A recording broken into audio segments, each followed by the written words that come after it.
아무것도 염려하지 말고 다만 모든 일에 기도와 간구로 너희 구할 것을 감사함으로 하나님께 아뢰라. 그리하면 모든 지각에 뛰어난 하나님의 평강이 그리스도 예수 안에서 너희 마음과 생각을 지키시리라.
우리가 전에 그 알래스카에 정재호 선교사님을 모셔서 함께 선교에 대한 이야기를 나눈 적이 있습니다. 그리고 어저께 금요일 날쯤에 저에게 그 선교 편지가 왔습니다. 그래서 그 내용을 읽는데 거기에 이런 내용이 담겨 있더라고요. 그곳에 간 지 얼마 되지 않았는데 코로나가 굉장히 확산돼서 아마 이 선교사님 가정이 다 코로나에 걸린 것 같습니다. 그래서 뭐 응급실도 갔다 오고 아마 일상에 많은 변화가 있었던 것 같습니다. 그때 이 4학년인 첫째 딸 예슬이가 이렇게 얘기했다고 합니다. 평범한 일상이 얼마나 소중한 것인지 이제 알게 됐다고.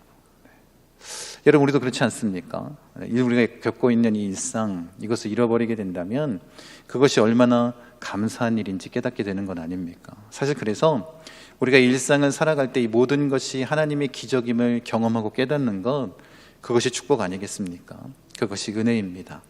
그래서 우리가 원하는 것은 무엇이냐면, 우리 지금 길쌈교회를 꿈꾸고 있는데 길쌈교회를 통해서 우리가 가장 이루길 원하는 것은 이렇게 우리가 일상을 하나님께 감사하며 그 기적을 날마다 경험하는 교회가 되는 것입니다. 그런 그리스도인으로서 살아내는 것입니다.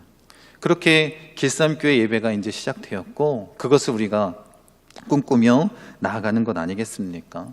사실 우리가 일상의 감사, 이 기적을 경험하기 위해서는 가장 중요한 것은 바로 우리가 참된 예배자가 되어서 우리의 삶을 예배로 드리며 나아갈 때, 그렇게 예배자로 서 있을 때 일상의 감사를 누리며 나아가는 것 아니겠습니까?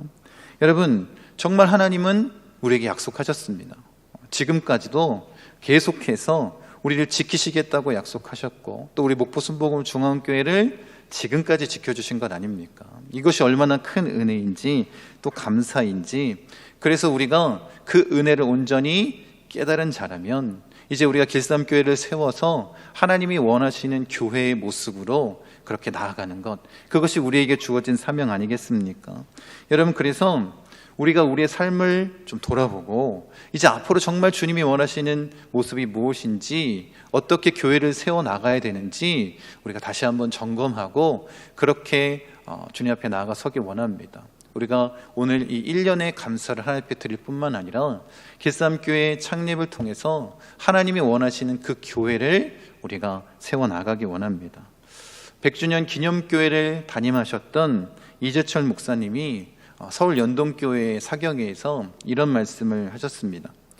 교회가 새로워져야 된다라는 당위성은 모두가 인정하고 있다는 것입니다. 그럼에도 불구하고 현재 자기 중심적인 신앙생활이 아니람에 안주해서 교회가 새로워지는 것, 이것이 구체적으로 무엇을 의미하는지 생각하지 않고 우리가 살아가고 있기 때문에 교회의 변화가 나타나지 않는다라는 것입니다.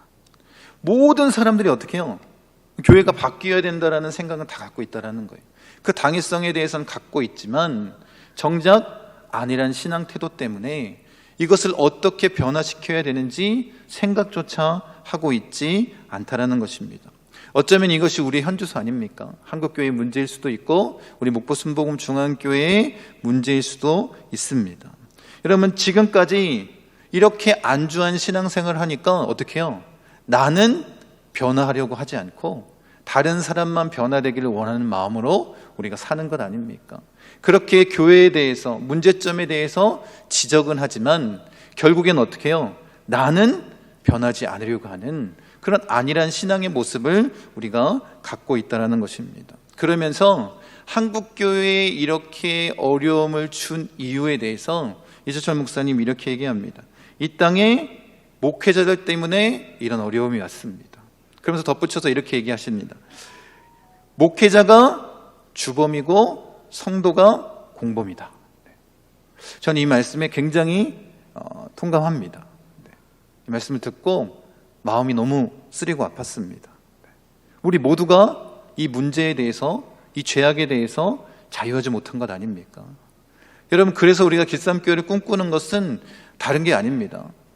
우리가 정말 주님이 말씀하신 성경적인 교회를 세워보자라는 거예요. 그렇게 우리가 말씀대로 한번 살아보고 그렇게 하나님을 예배하고 그렇게 교회를 세워나갈 때 어떤 선한 영향력들이 우리에게 나타나는지 그것을 함께 누리며 나아가자라는 것입니다. 여러분, 우리가 지금까지 너무 값싼 은혜를 구한 것은 아닙니까? 하나님의 구원의 은혜, 무한한 사랑, 나를 버리시지 않겠다고 말씀하신 약속, 내가 어떤 모습을 갖고 있든지 하나님은 나를 구원하실 거야 라는 마음을 품고 있는 건 아닙니까? 그러니까 진짜 구원의 은혜가 아니라 내 편에서, 내 마음대로, 내가 원하는 대로 그렇게 구원의 은혜를 각색하기 시작한 것 아닙니까? 여러분, 맞습니다. 하나님은 우리를 버리시지 않습니다. 아무 조건 없이 우리를 사랑하시고 구원하셨습니다. 그런데 하나님 말씀을 찾아보면 그 구원받은 백성들에게, 아무 조건 없이 구원한 백성들에게 하나님께서는 이제 구원받은 백성으로서 합당한 삶의 모습을 갖추어야 된다라고 말씀하고 있습니다. 여러분, 그것을 구약은 십계명을 통해서 요약해서 우리에게 말씀해 주십니다. 신약에서 예수님은 그것을 하나님을 사랑하고 이웃을 사랑하라는 계명으로 주셨고, 또 마지막에 새 계명으로 주신 서로 사랑하라 라는 이 계명을 우리에게 주셨습니다. 그러니까 우리가 이 땅 가운데 그리스도인으로 살아갈 때 이 계명을 온전히 지켜야 되지 않겠습니까? 그래서 분명하게 우리가 점검해야 된다는 것입니다. 그래서 바울이 이렇게 얘기합니다. 로마서 8장 9절에 만일 너희 속에 하나님의 영이 거하시면 너희가 육신에 있지 아니하고 영에 있나니 누구든지 그리스도의 영이 없으면 그리스도의 사람이 아니라, 이렇게 말씀하십니다. 누구든지 그리스도의 영이 없는 자는 그리스도의 사람이 아니다라는 거예요. 여러분, 우리가 주의 영이 있는 자라면, 주님이 내 안에 계심을 확신하는 자라면 우리 어떻게 살겠습니까? 세상의 방법대로 사시겠습니까? 여러분의 뜻대로 사시겠습니까? 아니면 주님이 원하시는 대로 하나님의 뜻대로 사시겠습니까? 여러분, 그것이 그리스도인 아니겠습니까? 여러분, 바울은 이렇게 우리를 구원하시기 원하시는 주님의 마음, 그 사랑의 마음을 온전히 갖고 있었습니다. 그래서 교회를 세울 때마다 주님께서 말씀하신 그 서로 사랑하라는 계명을 실천하기 위해서 몸부림친 것 아니겠습니까? 그리고 그 섬김과 사랑의 모습이 바로 그리스도인의 모습이다라고 이야기하면서 분란이 있는 고린도 교회에 이렇게 전하고 있습니다. 말씀 보십시오. 같이 한번 읽겠습니다. 유대인에게나 헬라인에게나 하나님의 교회나 거치는 자가 되지 말고 나와 같이 모든 일에 모든 사람을 기쁘게 하여 자신의 유익을 구하지 아니하고 많은 사람의 유익을 구하여 그들로 구원을 받게 하라. 네. 이것이 그렇게 분란을 일으키고 있는 고린도 교회 그리스도인들에게 한 얘기입니다. 유대인에게나 헬라인에게나 하나님의 교회에 거치는 자가 되지 말고 우리 모든 사람에게 거치는 자가 되지 말라는 것 아니겠습니까? 그렇게 이미 성령님께서 하나 되게 만들어주신 이 교회를 하나 되게 지키는 것, 그것이 우리의 사명 아니겠습니까? 그렇게 어떻게 살라는 거예요? 남의 유익을 위해서 살라는 것입니다. 그렇게 예수님이 말씀하신 대로 서로 사랑하고 섬기는 모습으로 나아가라는 것입니다. 그러면 어떤 은혜가 나타납니까? 많은 사람들이 예수님을 아는 것 아닙니까? 주님께로 돌아와 구원받는 것 아닙니까? 그 사명을 위해서 바울이 살아간 것입니다. 그렇게 사랑을 나타내길 원하신 것입니다. 여러분, 그래서 바울은 가장 큰 은사를 사랑이라고 얘기하고 있습니다. 말씀 보세요.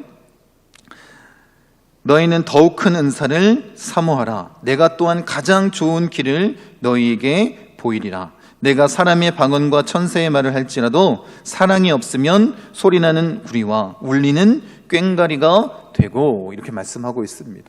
여러분, 12장이 은사장인 것을 여러분 잘 아실 것이고 13장은 사랑장이라고 얘기하고 있지만 12장부터 14장까지 은사에 대해서 이야기를 하고 있는 것입니다. 그래서 12장 31절에 12장에 거론됐던 모든 은사 가운데 가장 큰 은사가 있다. 뭐라고 얘기한 거라고요? 그 은사가 바로 사랑이라는 것입니다. 여러분, 그런데 여러분, 우리가 은사를 구하지 않습니까? 근데 우리 어떤 은사를 구합니까? 다른 사람들에게 뭔가 영적인 권위를 세울 수 있고 뭔가 특별하게 나타낼 수 있는 그 은사를 지금 사모하며 사시진 않았습니까? 뭐 신유의 은사가 있든지 예언의 은사가 있든지 방언의 은사가 있든지 그런 다른 자신을 드러낼 수 있는 은사는 사모하면서 살았지만 정작 바울이 가장 큰 은사라고 얘기했던 이 사랑의 은사를 사모하며 사셨습니까? 이 사랑을 실천하며 사셨습니까? 여러분, 바울 사도뿐만 아니라 요한 사도도 마찬가지입니다. 이 사랑이 얼마나 중요한지 구원의 문제와 연관시켜서 이렇게 말씀하고 있습니다. 같이 한번 읽겠습니다. 우리는 형제를 사랑함으로 사망에서 옮겨 생명으로 들어간 줄을 알거니와 사랑하지 아니하는 자는 사망에 머물러 있느니라. 그 형제를 미워하는 자마다 살인하는 자니 살인하는 자마다 영생이 그 속에 거하지 아니하는 것을 너희가 아는 바라. 그가 우리를 위하여 목숨을 버리셨으니 우리가 이로써 사랑을 알고 우리도 형제들을 위하여 목숨을 버리는 것이 마땅하니라. 뭐라고 말씀하고 있습니까? 우리가 형제를 사랑하지 않으면 아직 구원으로 옮겨지지 않은 거라는 거예요. 아직 사망에 남겨져 있다는 것입니다. 여러분, 우리가 정말 예수님을 닮고 예수님이 내 안에 계시고 내가 구원받은 그리스도인으로서 백성, 하나님의 백성으로서 이제 하나님이 원하시는 대로 살기로 결단했다면 우리 안에 당연히 나타내야 될 모습이 뭐라는 거예요? 사랑의 모습 아니겠습니까?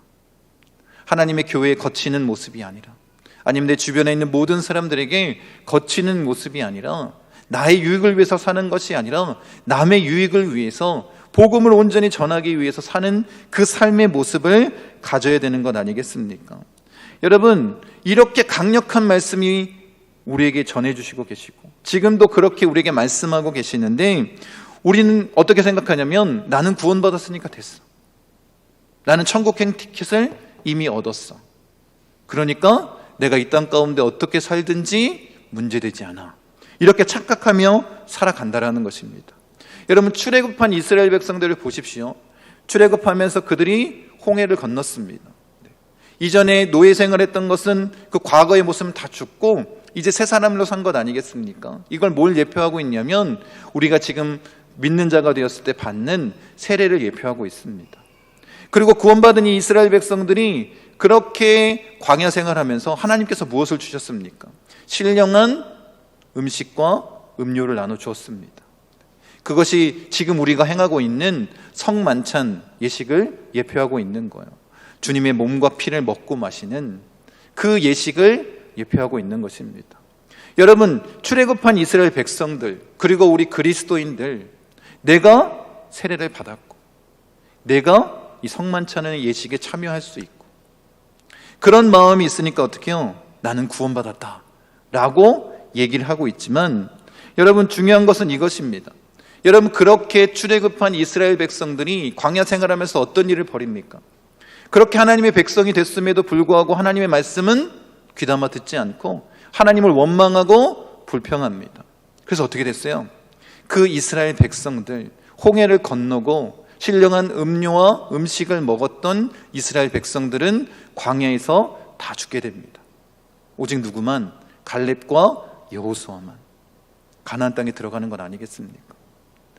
여러분, 제가 지금 말씀드리고 싶은 것은 다 지옥에 갔다 라고 말하는 것이 아니라 여러분들이 경각심을 갖기를 원하는 것입니다. 여러분, 우리도 마찬가지 아닙니까? 내가 구원받았다, 영접기도 했다, 세례 받았다, 만찬, 이 성만찬에 참여하고 있다, 내가 직분을 받았다, 이렇게 얘기하면서 내가 그 천국행 티켓을 얻었다라고 자랑하고 있을지는 모르겠습니다. 그런데 너무 값싼 은혜에 기대어서 결국에는 어떻게 사는 거냐면 그리스도인으로서 변화되지 못한 삶을 살아가는 것입니다. 내 안에 예수 그리스도가 있는지, 그 그리스도의 영이 있는지 분별하지 못하고 살아가는 거예요. 결국 예수님이 없는 사람처럼 그렇게 이 땅 가운데 살아간다면 여러분, 우리도 이 출애굽한 이스라엘 백성들처럼 멸망당할 수밖에 없다라는 것입니다. 여러분, 우리가 그리스도인이라면 예수의 흔적이 나타나야 되는 것 아니겠습니까? 예수님의 삶의 모습이 나타나야 되는 것입니다. 여러분, 이스라엘에서 목동은 가장 천대받는 직업이었습니다. 이 삭개오의 일화에 보면 삭개오가 어디에 올라가요? 뽕나무에 올라가죠. 다 큰 어른이 뽕나무에 올라가는 것이 우리가 막 비웃을 수 있고 또 비난받을 수 있는 일입니다. 그런데 당시에 이 뽕나무는 쉽게 이해하자면, 우리나라 식으로 이해하자면 개 무화과 나무 정도 됩니다. 무화과처럼 크게 열매가 맺히는 건 아니고 조그맣게 열매가 맺힙니다. 그래서 음식이 없을 때에 그것으로 끼니를 때울 수 있는 그런 나무입니다. 그런데 이 나무가 너무 맛이 없기 때문에 그나마 좀 먹으려면 어떻게 되냐면 사람들이 일일이 올라가서 줄기에 바늘로 구멍을 뚫어야 됩니다. 제가 여기서 얘기를 들었는데 예전에도 무화과를 잘 익게 하기 위해서 식용유를 발라줬다고 하더라고요. 그거 비슷한 얘기입니다. 그 일을 누가 했냐면 목동들이 했습니다. 밤에는 뭐하고? 밤에는 양을 지키고 낮에는 목동들이 올라가서 그렇게 바늘로 뚫었습니다. 그러니까 이 목동이 되기 위해서 낮에도 이런 일을 할 수 있는 그런 계약을 해야지 어떻게 하냐면 목동이 될 수 있는 거예요. 그러니까 얼마나 힘들고 어려운 직업이었겠습니까? 그러니까 삭개오가 그 뽕나무에 올라갔을 때 다른 뽕나무에도 다른 사람들이 많이 올라가 있다라는 거예요. 그런데 유독 예수님께서 누굴 지목하셔서 가신 거예요? 삭개오를 지목하셔서 갔다라는 것입니다. 여러분, 이렇게 천대받는 직업이 목동이었는데 이 이스라엘 지역에서 이 목동을 선발할 때 어떻게 하시는지 아십니까? 그냥 하는 것이 아니라 몸을 살펴봅니다.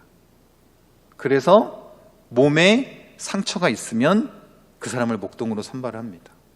왜 그러냐면 그 양을 어떻게, 주인의 양을 어떻게 했다라는 거예요?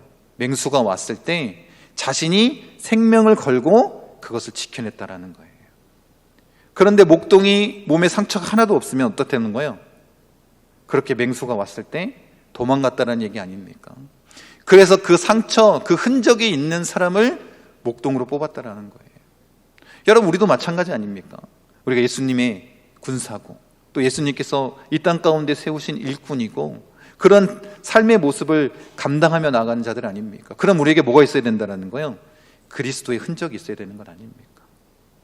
세상처럼 살아가는 것이 아니라 예수님을 닮기 위해서 살아가서 이 땅 가운데 받은 그 상처의 흔적들이 있어야 되는 것 아닙니까? 그것이 바로 그리스도인의 모습입니다. 여러분, 우리가 그런 모습으로 나아가길 원합니다.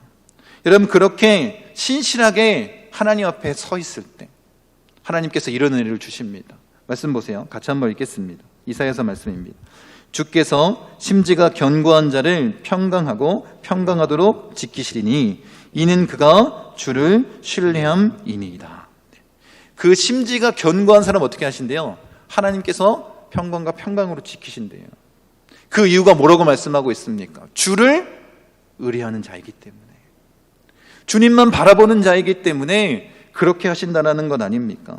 여러분, 그래서 우리가 길쌈교회를 꿈꾸고 지금까지 우리가 함께 나눴던 그 말씀의 내용이 바로 이것입니다. 우리가 하나님을 바라보고 하나님의 뜻대로 살고 이 땅 가운데 참된 그리스도인의 모습으로서 예수의 흔적을 나타내자라는 거예요. 그러면 어떤 은혜가 있냐면, 우리가 서두에 나눈 것처럼 우리의 모든 일상 가운데 기적을 경험할 수 있는 것 아닙니까? 모든 것이 하나님의 은혜가 되는 것 아닙니까? 그 축복과 평강의 은혜가 바로 우리의 것이 되는 것입니다. 여러분, 꼭 기억하십시오. 우리가 하나님과 가까우면 가까울수록 축복과 은혜를 날마다 경험할 수 있는 거예요. 우리가 하나님과 멀리 떨어져 있는데 어떻게 하나님의 은혜를 경험할 수 있겠습니까? 하나님의 기적을 어떻게 우리가 경험할 수 있겠습니까? 그러면서 원망 불평하는 그런 삶의 모습을 갖게 된다면 이것이 얼마나 안타까운 일입니까? 여러분, 그래서 우리가 정말 하나님을 사랑하고 예수님을 사랑한다면 그 사랑을 나타낼 수 있는 방법은 단 한 가지밖에 없습니다. 그게 뭐예요? 주님의 말씀대로 사는 것입니다. 그것이 우리에게 은혜가 되기를 원합니다. 여러분, 그렇게 하나님의 말씀을 좌로나 우로나 치우치지 아니하고 반드시 지켜 행하면 어떤 은혜가 있을까요? 여호수아처럼 이 세상 앞에 담대함으로 나아가 설 수 있는 것 아니겠습니까? 그렇게 예수의 흔적을 가진 자가 되길 원합니다. 여러분, 우리가 이런 얘기 많이 하지 않습니까? 교회가 광야 같았으면 좋겠다. 교회의 고난과 고통, 그런 어려움이 있기를 원해서 하는 말이 아닙니다. 광야는 어떤 곳이에요? 황량한 곳 아닙니까? 아무것도 없는 곳 아닙니까? 여러분, 엘리야가 그 로뎀나무 아래서 하나님 앞에 죽기를 간구했습니다. 여러분, 그 상황 가운데에서 아무것도 없는 그 광야 가운데에서 엘리야가 뭘 보고 있습니까? 그 황량한 광야를 바라보지 않고 뭘 보고 있는 거예요? 주님을 보고 있는 거예요. 그러니까 광야 같은 교회가 되길 원합니다 라는 의미가 뭐라는 거예요? 교회가 하나님만 보기를 원합니다. 하나님만 나타내길 원합니다. 이런 의미 아니겠습니까? 여러분, 우리 길쌈교회가 광야 같은 교회가 되길 원합니다. 오직 하나님만 바라보고, 또 그 길쌈교회 안에 또 우리 목포순복음 중앙교회 사람들이 왔을 때 하나님을 만날 수 있는 교회, 그런 교회가 되기를 원합니다. 두 번째로, 우리 길쌈교회가 욕먹는 교회가 되기를 원합니다. 무슨 소린가? 여러분, 우리가 제대로 신앙생활하고 예수님을 닮은 모습으로 주님 앞에 나아가 선다면 우리는 뭐 할까요? 이 세상 앞에 욕먹을 수밖에 없습니다. 이렇게 얘기하실 수 있을 것 같습니다. 지금 한국교회가 욕먹고 있는데요, 왜 욕먹고 있습니까? 세상과 너무 닮아있기 때문에 욕먹는 거예요. 거룩하다 거룩하다라고 입으로는 얘기하고 있는데 삶의 모습은 어떻다라는 거예요? 세상과 너무 닮아 있습니다. 그러니까 세상 사람들이 싸잡아서 욕하는 거 아닙니까? 더 안타까운 것은 무엇이냐면 교회 안에 있는 성도들도 같이 욕합니다. 그런데 자신들은 변하려고 하지 않습니다. 이게 얼마나 안타까운 일입니까? 여러분, 그래서 우리 길쌈교회가 욕먹는 교회가 되기 원합니다. 세상을 닮아 있어서 욕먹는 교회가 아니라 세상과 달라서 욕먹는 교회가 되기를 원합니다. 예수님을 닮아서 욕먹는 교회가 되기를 원합니다. 말씀 보세요. 이것이 얼마나 당연한 것인지 주님 이렇게 말씀하십니다. 내가 아버지의 말씀을 그들에게 주었사오매 세상이 그들을 미워하였사오니 이는 내가 세상에 속하지 아니함 같이 그들도 세상에 속하지 아니함으로 인함이니라. 요한일서 3장 13절 말씀입니다. 형제들아, 세상이 너희를 미워하여도 이상히 여기지 말라. 이게 뭐란 얘기예요? 당연하다라는 거예요. 우리가 예수님을 닮아 있으면 세상이 욕하는 것은 당연한 거예요. 근데 우리 기싸움교회가 세상을 닮아서 욕먹는 교회가 아니라 세상과 너무나도 달라서 욕먹는 교회가 되기를 원합니다. 같이 한번 따라하겠습니다. 같이 한번 읽어볼게요. 시작. 세상과 닮아 욕먹는 것이 아니라 세상과 달라 욕먹는 기싸움교회가 됩시다. 이런 교회가 되기를 원합니다. 여러분, 우리가 세상에서 욕먹지 않기 위해서 우리의 신앙의 모습을 변질시켰기 때문에 이런 이야기들이 나오는 것 아닙니까? 세상에서 욕먹는 것이 두려워서 하나님의 말씀대로 사는 것이 아니라 세상의 방식과 방법대로 살아가니까 이렇게 된 것 아닙니까? 여러분, 오늘 추수감사주일입니다. 여러분, 우리가 하나님의 은혜에 감사할 수 있는 이유는 단 한 가지입니다. 마틴 로이드 존스가 이렇게 얘기합니다. 보세요. 구원이 나에게 있지 않고 하나님이 나를 사랑하시는 것에 있다는 것이 얼마나 감사한 일인지요. 나의 약함과 상관없이 하나님이 나를 강하게 붙잡고 있는 것에 오늘도 감사합니다. 뭐라고 얘기했냐면, 내가 하나님 앞에 감사할 수 있는 이유는 그 구원이 나에게 있는 것이 아니라 하나님께 있다는 거예요. 하나님이 나를 사랑하시는 것에 있기 때문에 어떻다라는 거예요? 그것은 변함없는 것 아닙니까? 나는 연약해서 변질되고 바뀔 수 있고 변화될 수 있지만 하나님은 변하시지 않기에 그것이 하나님의 구원의 은혜가 그 하나님의 사랑에 있기에 오늘도 뭐 할 수 있는 거예요? 하나님께 감사할 수 있는 거 아닙니까? 여러분, 무엇을 바라보고 있습니까? 무엇을 의지하고 있습니까? 여러분, 왜 감사하십니까? 좋은 대학에 들어가서 직장을 잘 얻어서 사업이 잘 돼서 건강해서 그 외에 다른 것들 때문에 여러분 감사하고 계십니까? 아니면 진짜 하나님의 그 사랑에 감사하고 있습니까? 여러분, 우리가 그리스도인이라면 분명하게 그 기준이 서 있어야 되지 않습니까? 일상을 기적으로 경험하기를 원한다면 여러분, 우리가 하나님을 바라봐야 되는 것입니다. 하나님이 나를 붙잡고 계시고 나와 함께 하시기, 나도 어떻게 해요? 그 하나님과 함께 동행하며 나아갈 때 이 일상의 기적이 우리에게 넘쳐나는 것 아니겠습니까? 우리가 그런 모습으로 나아가길 원합니다. 여러분, 우리가 정말 하나님을 사랑하길 원합니다. 그렇게 하나님을 사랑하면 그 말씀 안에 거하고 우리에게 참 자유를 주신다고 이렇게 말씀하십니다. 말씀 보세요. 그러므로 예수께서 자기를 믿은 유대인들에게 이르시되 너희가 내 말에 거하면 참으로 내 제자가 되고 진리를 알지니 진리가 너희를 자유케 하리라. 이렇게 말씀하십니다. 여러분이 너무나도 잘 아시는 말씀입니다. 그리고 그 진리가 요한복음 17장 17절에 아버지의 말씀은 진리니이다 라고 말씀하시면서 그것이 하나님의 말씀이라고 말씀하시지 않습니까? 여러분, 그렇게 우리가 하나님의 말씀, 그 진리 안에 온전히 거함으로 참 자유를 누릴 수 있는 것 아니겠습니까? 그런데 지금 우리가 너무나도 값싼 은혜를 구한 거예요. 하나님께서 나를 사랑하시고 나는 구원받았으니까 내 마음대로 내 뜻대로 살아도 괜찮아. 하나님이 다 용서하실 거야. 마지막에만 내가 회개하고 천국 가면 되지 뭐. 이런 안일한 생각을 품고 있다면 그것이 어떻게 주님의 말씀 안에 거하는 자라고 말할 수 있겠습니까? 여러분, 복음서를 읽으면서 항상 제 마음 가운데 계속해서 걸림이 되는 말씀인데 그게 뭐냐면 들을 귀 있는 자는 들을지어다라고 말씀하시는 것입니다.